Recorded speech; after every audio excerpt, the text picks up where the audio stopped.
Vicenza, domenica 13, ore 14:30, un corteo da Piazza Castello a Piazzale Matteotti, a Montebelluna in Corso Mazzini la mattina dalle 10 alle 12:30, a Belluno la mattina in Piazza Martiri, a Feltre al pomeriggio. Tante manifestazioni il 13 febbraio per dire una cosa essenziale, e adesso daremo la parola alla nostra segretaria regionale, che il ruolo delle donne è ben diverso nella società italiana e vorremmo che fosse ben diverso da quello che più volte richiama il Presidente del Consiglio. Voglio anche ricordare le tante manifestazioni che si terranno nel corso di questo mese, sul tema del 150° anniversario dell'Unità d'Italia. Lo faremo il 25 febbraio sul ponte di Calatrava, che è il ponte della Costituzione a Venezia. Lo faremo il 17 di febbraio qui dentro al antico Palazzo del Bo, nell'Università di Padova, dove verrà ospitato il Consiglio regionale che si terrà in questa sede. È il luogo simbolo per la nostra città. L'Università di Padova è medaglia d'oro alla Resistenza e siamo molto orgogliosi di questo. Anche questo fa parte della storia di questi 150 anni e grazie a un ordine del giorno presentato proprio dal nostro gruppo, l'Assemblea del Consiglio regionale, mi dispiace per il Presidente Zaia, ma si aprirà con l'esecuzione dell'inno di Mameli, l'inno italiano. Ricordo un'ultima manifestazione che faremo la settimana dopo, è qui a Padova, ma dovevo dirvela, se no mi sparano poi. 25 marzo presso il il Gran Teatro Geox in Corso Australia, faremo una manifestazione dal titolo Fratelli d'Italia, ma soprattutto l'Italia se desta. Alla presenza dei nomadi faremo un concerto dedicato ai 150 anni dell'Unità d'Italia. Rosanna Filippin.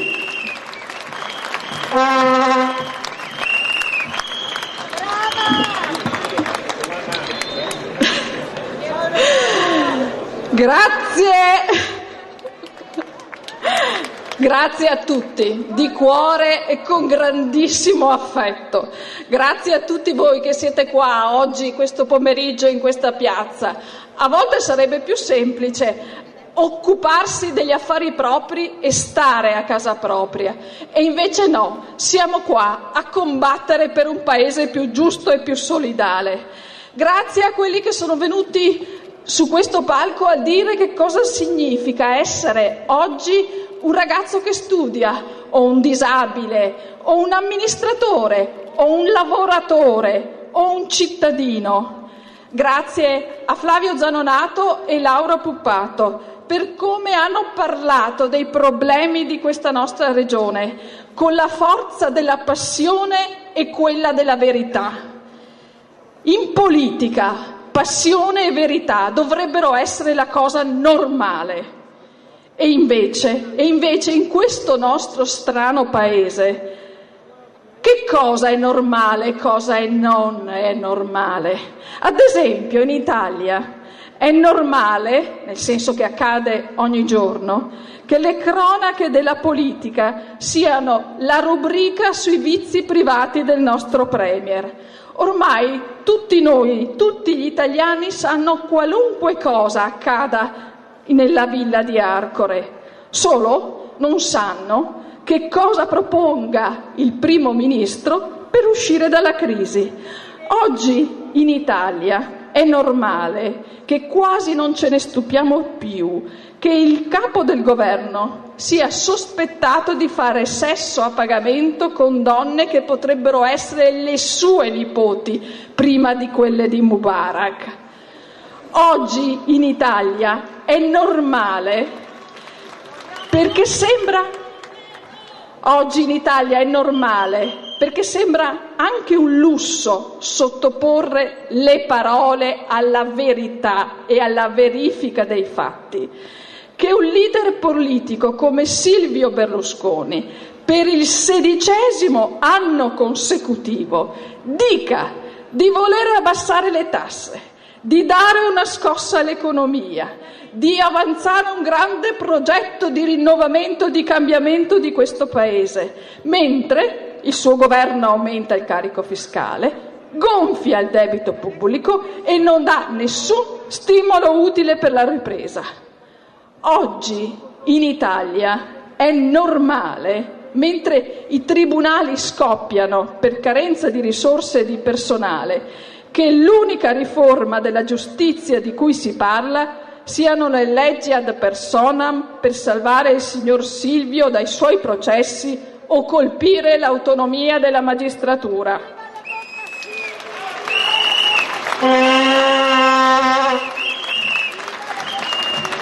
Oggi in Italia è normale che il significato delle parole venga completamente rovesciato. Vediamo quello che è successo in questi giorni con il federalismo. L'ha detto prima Flavio. Che cosa dovrebbe significare la parola federalismo? Dovrebbe dire che i territori hanno maggiore autonomia e in cambio assumono maggiori responsabilità.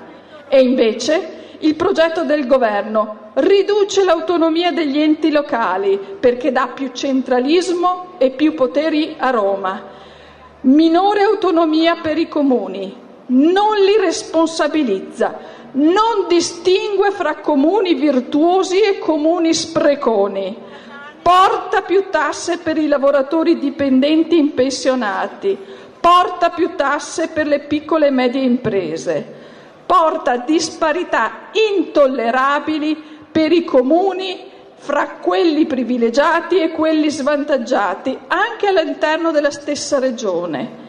Mantiene i privilegi per i comuni delle regioni a statuto speciale. Ecco perché a Belluno qualcuno ha cominciato ad alzare la testa.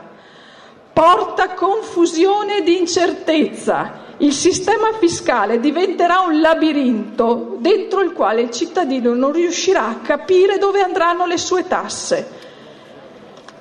Il federalismo dovrebbe significare più risorse e invece porterà minori risorse e maggiori tasse. Allora vorrei chiedere una cosa al Presidente Zaia. Caro Presidente, è per questo che la Lega ha combattuto 20 anni? La verità è che questa Lega ha tradito il federalismo e ha tradito il Veneto. 1/3 in meno delle risorse. 1/3 in meno di risorse nel bilancio della Regione. Ma signor Presidente, non doveva venire prima il Veneto? Un vero federalismo sarebbe un'autentica rivoluzione per il nostro Paese, ma qui di rivoluzione federalista non ce n'è nessuna traccia. E forse un motivo c'è, al di là di tutto. Le rivoluzioni si fanno cambiando le classi dirigenti. Il cambiamento cammina sulle gambe delle nuove generazioni. E dove sono i giovani in questa presunta rivoluzione? Insieme, Bossi e Berlusconi, i due padrini politici della cosiddetta riforma federale, sfiorano i 150 anni di età, quasi quanto la nostra unità nazionale. Però, lasciatemelo dire, è un'altra cosa, è una storia molto migliore rispetto a quella di Bossi e Berlusconi. L'Italia di Bossi e Berlusconi non è un paese per i giovani, e non solo per l'età di chi ci governa, ma perché questo paese, con i governi della destra, ha tagliato tutti gli investimenti che costruiscono il futuro delle nostre generazioni. Spesa per la scuola, tagliata. Fondi per la ricerca e l'innovazione, tagliati. Azioni per dare prospettiva a chi vive di precarietà e incertezza, nessuna. Politiche contro la disoccupazione giovanile, giunta al suo massimo storico, zero. Io sono figlia di contadini con la quinta elementare e me ne vanto. Sono andata alle elementari, alla scuola media, al liceo, all'università, sono diventata avvocato. Come non pensare ai trentenni di allora, che lavoravano, facevano figli e mantenevano i loro genitori, mentre adesso un ragazzo di 30 anni, una ragazza di 30 anni, Il più delle volte non ha un lavoro, non riesce a farsi una famiglia e deve contare sull'aiuto dei propri genitori per essere mantenuti.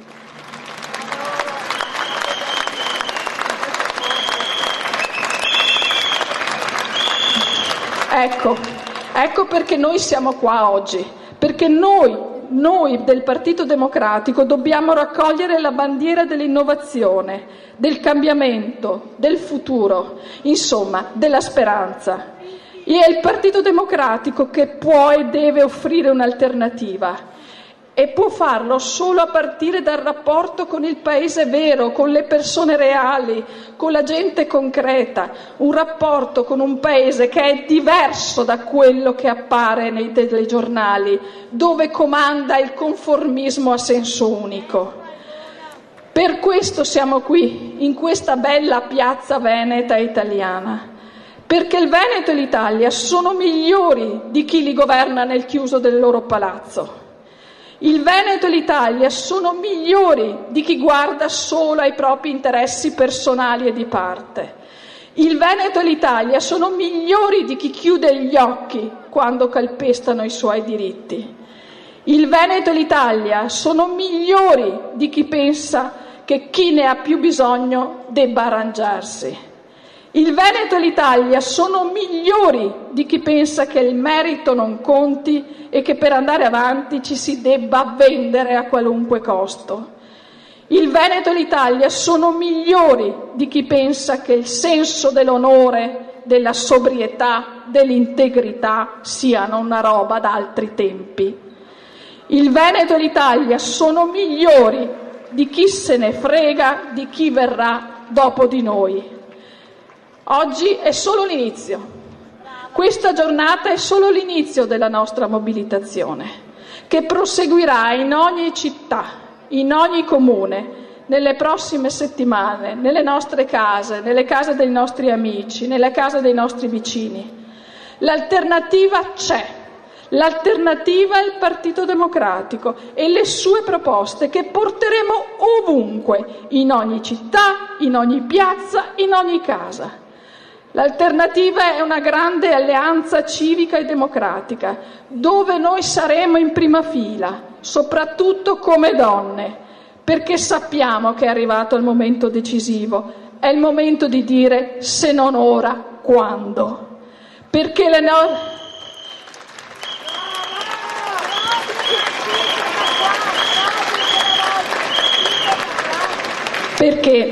le ragioni della nostra sfida hanno radici forti. Sono radici forti per un motivo, perché sono radici che non affondano nel passato che abbiamo alle spalle, ma nel futuro che noi vogliamo costruire. Ecco perché questa scelta, la nostra scelta, ha radici forti. Viva il Partito Democratico, viva il Veneto e viva l'Italia!